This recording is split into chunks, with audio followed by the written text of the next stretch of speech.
Λοιπόν, πάμε στην τηλεφωνική μας γραμμή για να μιλήσουμε με τον κύριο Κωνσταντίνο Κατσανέβα, ο οποίος είναι υποψήφιος διδάκτορας νομικής στη Νομική Αθηνών και έχει ασχοληθεί πάρα πολύ με τα ζητήματα του εκλογικού νόμου. Μάλιστα υπάρχει και αρθρογραφία του εδώ στις τοπικές εφημερίδες.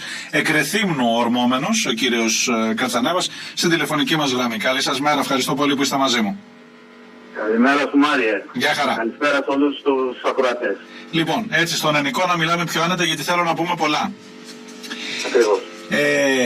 Καταρχάς η μύθη αυτού εδώ του εκλογικού νόμου. Η συζήτησή μας θα περιστραφεί γύρω από τις νοθεύσεις που επιβάλλει στη Λαϊκή Βούληση αυτός ο συγκεκριμένος νόμος, ειδικά μετά την τροποποίησή του, που το μπόνους των 40 εδρών έγινε 50 έδρες για το πρώτο κόμμα. Και για το κατά πόσο... Με τον νόμο Παυλόπουλου, ο οποίος τροποποίησε τον νόμο Σκανδαλίδη του 2004. Ήταν δύο τροποποιήσεις που έκανε ο Παυλόπουλος το 2006 και το 2008. Έτσι, ακριβώς. Οι τροποποιήσεις αυτές δόθηκε τον πόνους των 50 ευρώ στο πρώτο κόμμα. Αυτό τώρα το πόνους είναι σημαντικό να πούμε ότι δίνεται στο πρώτο κόμμα ανεξαρτήτως της διαφοράς του από το δεύτερο.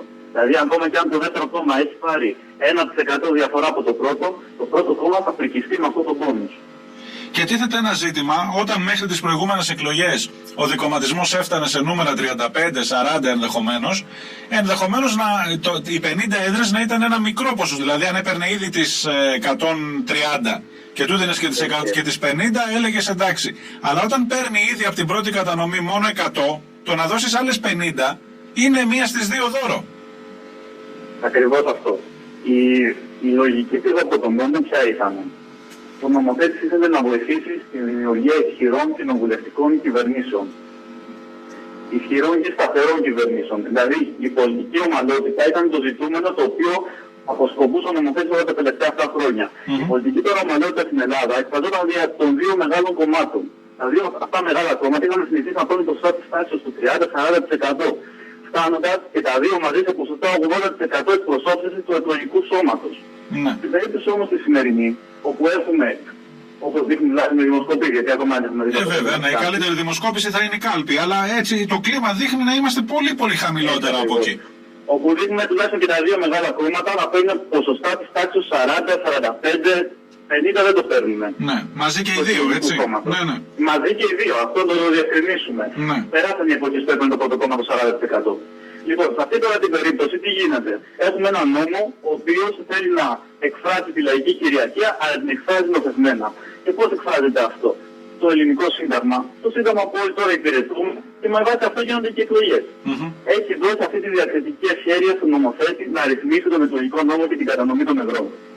Τώρα, εάν ο νομοθέτης είναι αναχρονιστικός σε σχέση με τις συγκυρίες τις τωρινές, εάν ο νομοθέτης, ο οποίος έχει θέσει τον πόνο των 50 ετών, δεν μπορεί να εκπροσωπήσει την βούληση, την αληθινή πλέον βούληση του εκλογικού σώματος, τίθεται ένα ζήτημα πολιτικής νομιμοποίησης που θα παραχθεί από το αποτέλεσμα της επομένης της 6ης Μαΐου. Γιατί το λέμε αυτό? Το λέμε διότι με τον πόνο των 50 ετών που θα πάρει το πρώτο κόμμα, εάν έχει ένα ποσοστό της τάξης του 23% ή και 25%, όπως δεν είναι και η δημοσκοπήση, θα βρεθεί να έχει γύρω στις 130-140 έδρες. Τη στιγμή που οι μόνες έδρες που θα μπορούσε να έχει θα ήταν γύρω στις 70. Τις διπλάσιες δηλαδή έδρες. Τις διπλάσιες έδρες, έτσι. Ακριβώς. Σχεδόν τις διπλάσιες έδρες.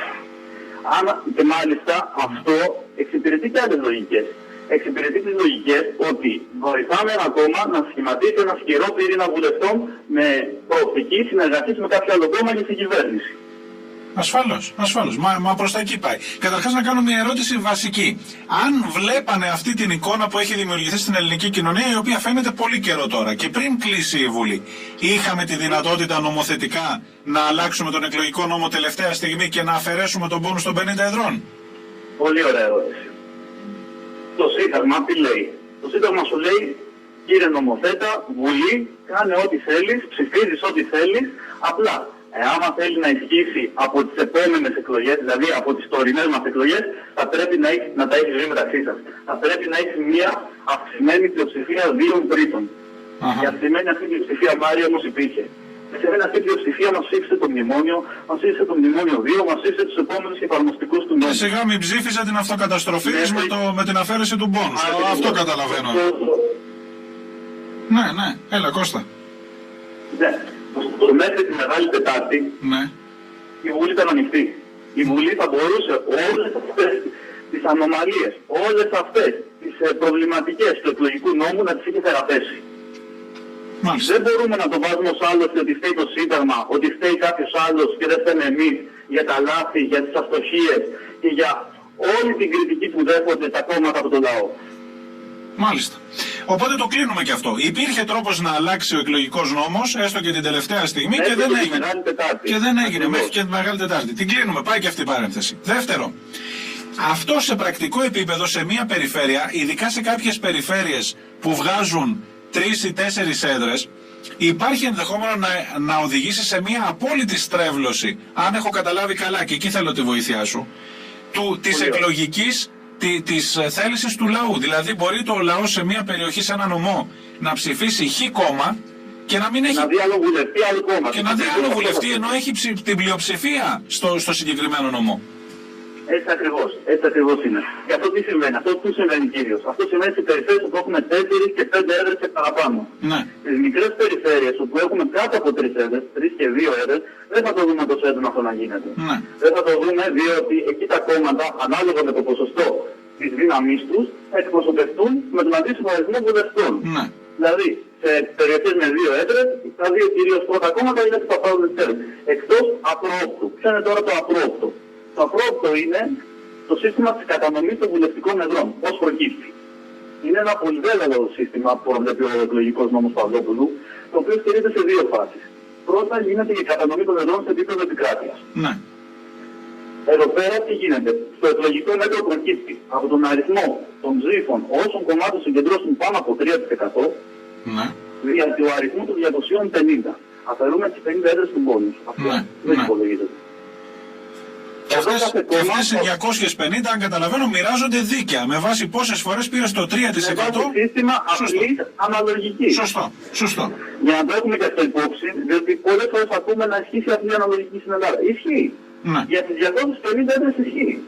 Μάλιστα. Τώρα άμα το φεύγεται από τον πόνους, αυτό είναι άλλο ερώτημα. Σωστό. Λοιπόν, οι 250 αυτές έδρες κατανέμονται ανάλογα με τη δύναμη κάθε κόμματος. Η δύναμη τώρα αυτή θα βγει στο πεντατικό ποσοστό.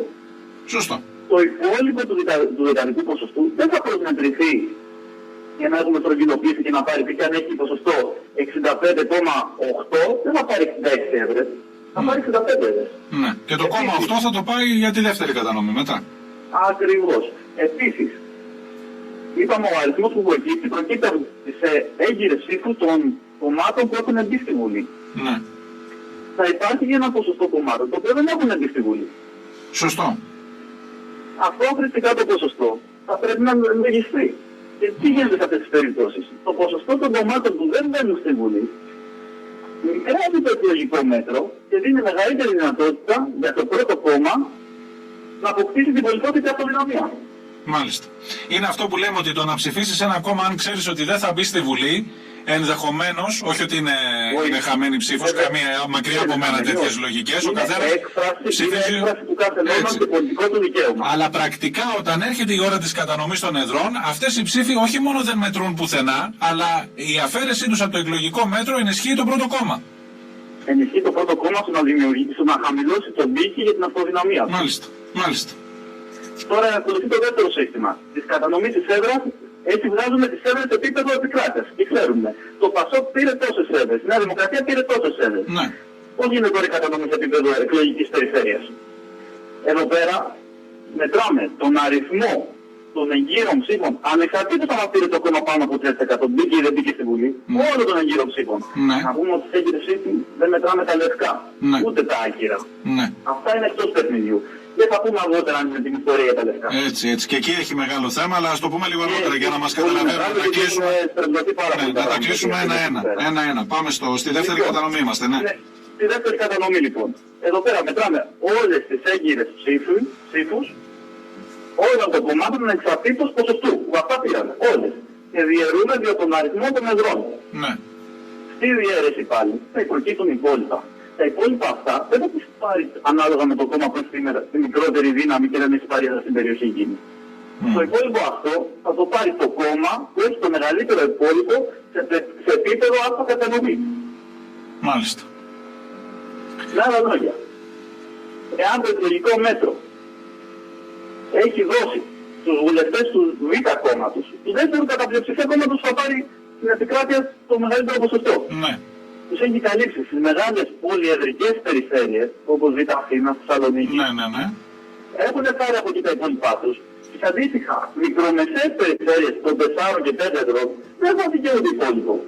Και στις οποίες μπορεί να είναι πρώτο κόμμα σε κάποια περίπτωση, έτσι. Μπορεί να είναι και πρώτο κόμμα, αλλά δεν θα δικαιούνται υπόλοιπο. Να το πούμε με ένα παράδειγμα. Διάβαζα ένα άρθρο του Ηλία του Νικολακόπουλου, του εκλογικού αναλυτή, ο οποίος έλεγε το παράδειγμα του νομού Χανίων που μας αφορά και εδώ στην Κρήτη. Και έλεγε όπως είναι οι δημοσκοπήσεις, φαίνεται στα Χανιά να είναι πρώτο κόμμα το Πασόκ, δεύτερο κόμμα η Δημοκρατική Συμμαχία της Δώρας Μπακογιάννη και τρίτο κόμμα η Νέα Δημοκρατία. Και αν έρθουν τα πράγματα έτσι όπως μας λες πολύ σωστά από τον εκλογικό νόμο, ενδέχεται και τις 4 έδρες, αν δεν μπει η Δημοκρατική Συμμαχία στη Βουλή, και τις 4 έδρες του νομού Χανίων, παρόλο που θα έχουν ψηφίσει πρώτο κόμμα Πασόκ, να τις πάρει η Νέα Δημοκρατία. Ακριβώς, γιατί το Πασόκ στις δημοσκοπήσεις αυτή τη στιγμή συγκεντρώνει γύρω στο 20%. Στην καλύτερη των περιπτώσεων. Αυτό τι σημαίνει, ότι το υπόλοιπο των εδρών που θα δικαιούνται σε επίπεδο επικράτειας θα τα έχει ήδη πάρει από τις μεγάλες περιφέρειες. Σωστά. Και άρα μια περιφέρεια ολόκληρη θα ψηφίσει κάτι, δεν θα εκπροσωπηθεί από αυτόν που ψήφισε, αλλά ούτε καν από το δεύτερο. Θα εκπροσωπηθεί από τον τρίτο. Αν υποθέσουμε ότι και τον τέταρτο. Αν υποθέσουμε ότι είναι σωστές οι δημοσκοπήσεις, δεν ξέρω, μπορεί να έρθουν τα πάνω κάτω. Και μάλιστα τρίτος μπορεί και να είναι και ένα κόμμα το οποίο, όπως είπε, δεν θα μπει στη Βουλή. Σωστό. Τι θα συμβεί σε αυτή την περίπτωση, θα πάμε στον πέμπτο. Αν δεν είναι αυτό νόθευση και νόμιμη νοθεία κατά κάποιο τρόπο, τι άλλο είναι. Εγώ ειλικρινά απορώ. Τι είναι αυτό το πράγμα. Συνταγματικά αυτό το θεωρούμε ότι αποτελεί μια καταγωγίευση της αντιπροσωπευτικής αρχής. Τι είναι αντιπροσωπευτική αρχή? Είναι ιστορική και θεωρητική ταύτιση της δημοκρατικής αρχής του πολιτεύματός μας με το αντιπροσωπευτικό σύστημα που να εκλέγουμε τους βουλευτές μας.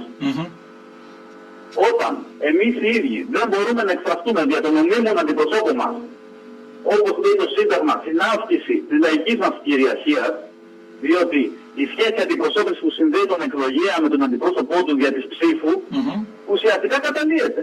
Γιατί εγώ αυτό που έχω ψηφίσει δεν είναι αυτό που θα με αντιπροσωπέσει. Σωστό. Και ειδικά τώρα με τα τόσα μικρά κόμματα. Δεν ξέρω καν αν έχεις ασχοληθεί με το νομό Ηρακλείου, όπου στην προηγούμενη εκλογική διαδικασία είχαμε επίσης αυτή τη στρέβλωση, γιατί το Κομμουνιστικό Κόμμα πήρε πιο πολλές ψήφους από το ΣΥΡΙΖΑ, αλλά η έδρα πήγε στο ΣΥΡΙΖΑ.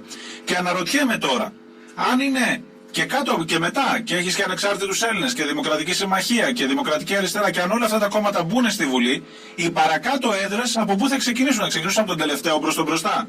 Και θα φτάσουμε να λέμε, μήπως να μην ψηφίσουμε Δημοκρατική Αριστερά αν θέλω να βγάλει βουλευτή στο Ηράκλειο? Να μην την ψηφίσω τελικά για να έχει πιο χαμηλό? Δηλαδή θα πάμε σε παράνοιες. Αυτό δεν θα το σκεφτούμε σε καμία περίπτωση. Γιατί η μία ψήφος που θα δοθεί στο νομό Ηρακλείου ή στο νομό Κοζάνης ή στο νομό Αλεξανδρούπολη μετρά στο Πανελλαδικό.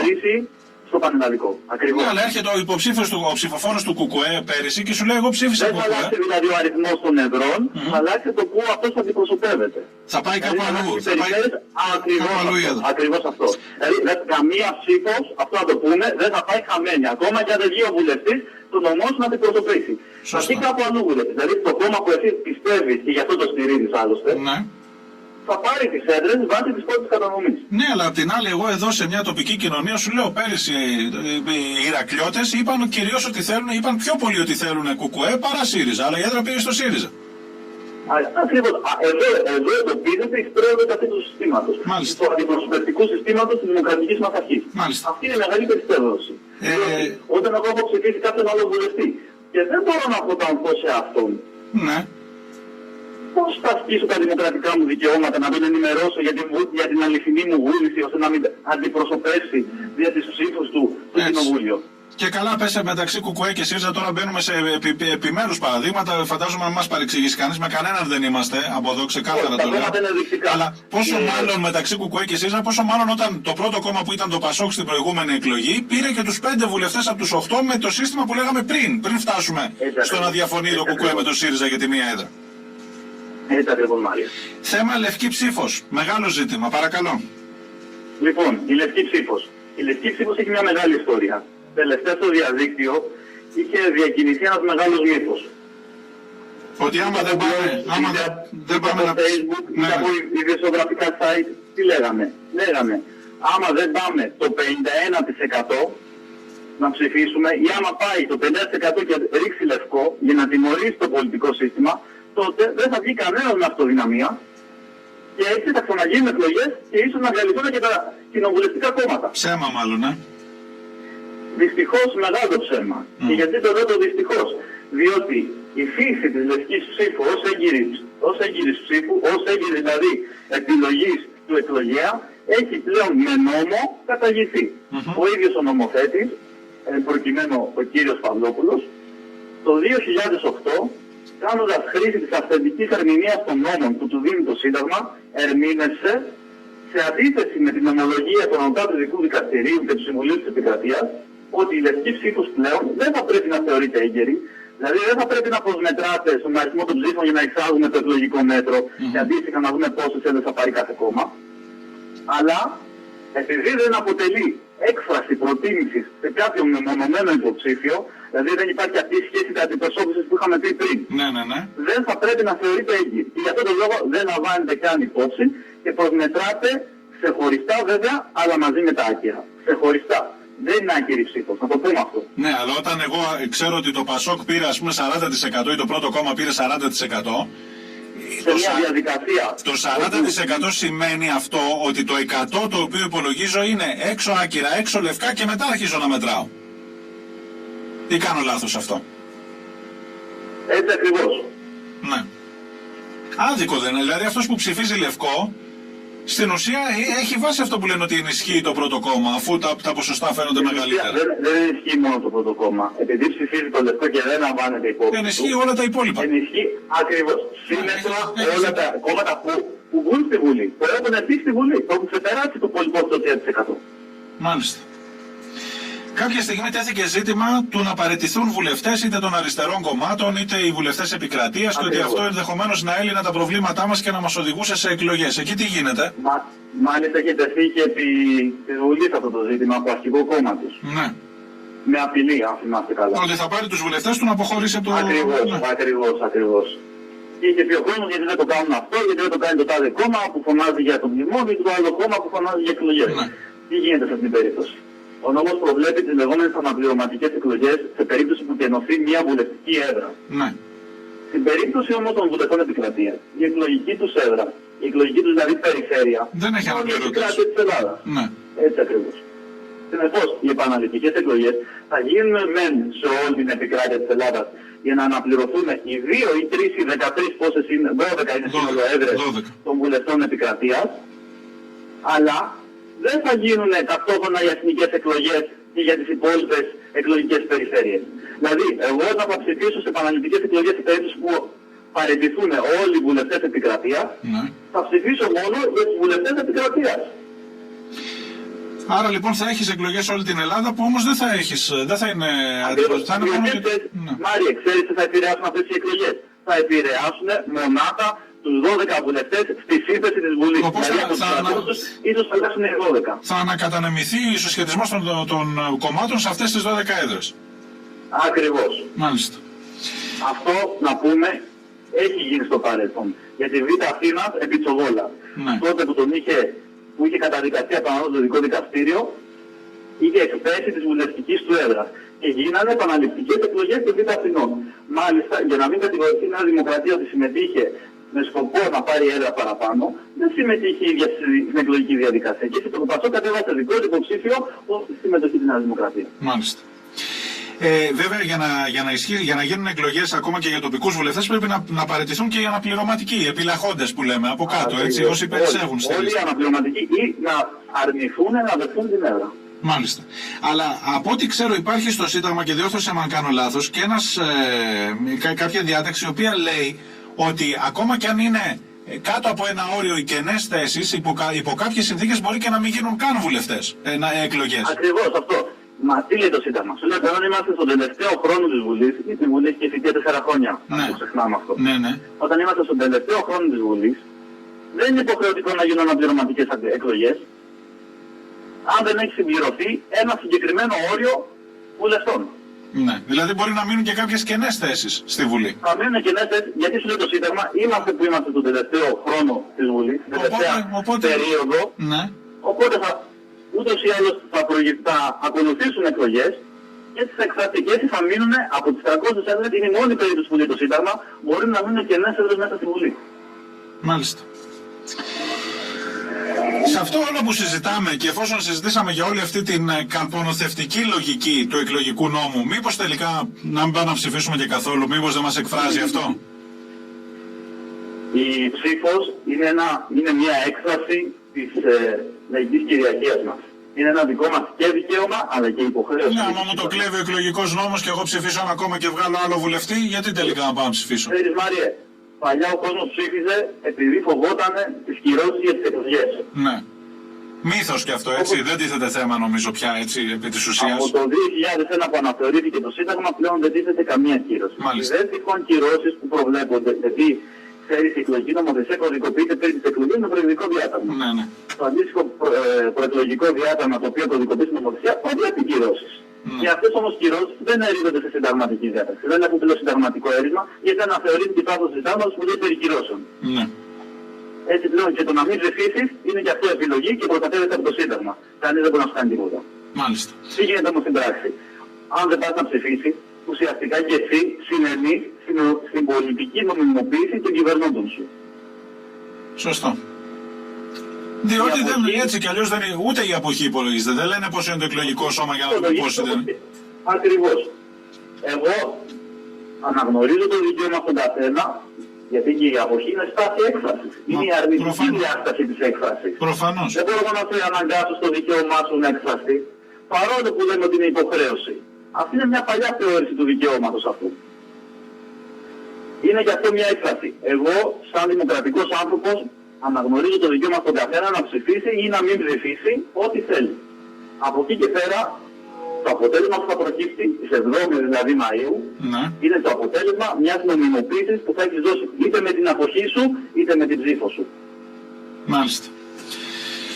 Αδιέξοδο μου φαίνεται το σύστημα. Δηλαδή και στο σύστημα θα πρέπει να μπούμε και θα πρέπει να υποστούμε.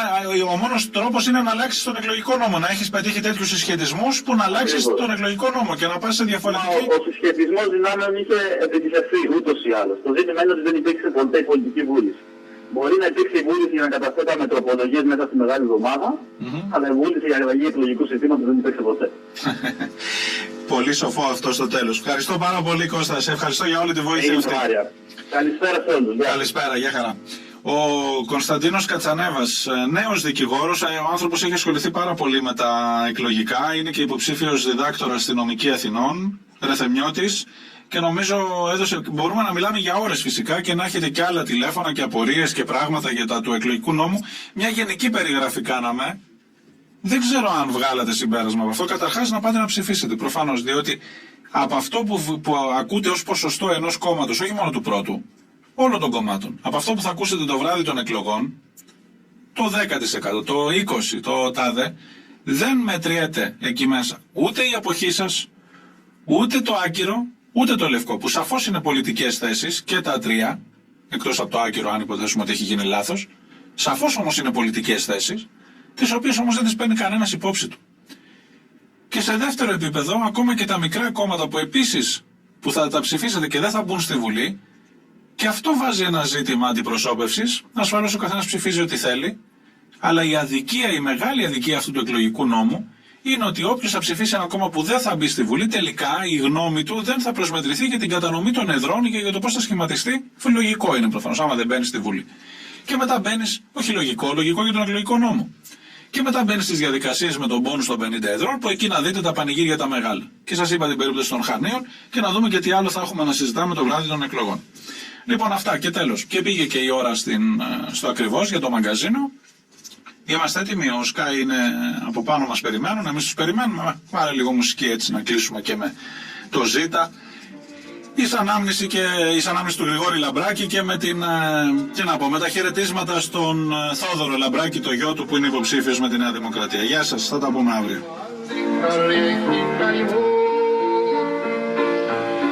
Κι εγώ στα μάτια το κοιτώ.